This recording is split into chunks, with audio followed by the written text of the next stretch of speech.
সঠিক সময়ে ইলেকশন চায় না, কারণ তারা জানে বাংলাদেশে যে ইলেকশন হবে সেই দিন থেকে বাংলার মাটিতে বিএনপি সরকার তৈরি হবে। বিএনপি সরকারের আমলে আপনারা দেখেছেন সারা বাংলাদেশে কি পরিমাণ উন্নয়ন হয়েছে। আপনাদের বিএনপির সময় মন্ত্রী ছিলেন, এমপি ছিলেন, আপনাদের মুক্তাগাছা রেখেছেন মোশাররফ সাহেব।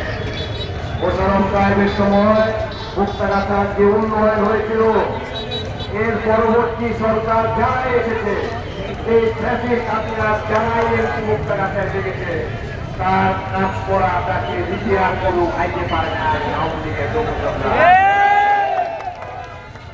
আমরা সকলে মিলে আজকে শপথ নিব আগামী সরকার বিএনপি না আসা পর্যন্ত আমাদের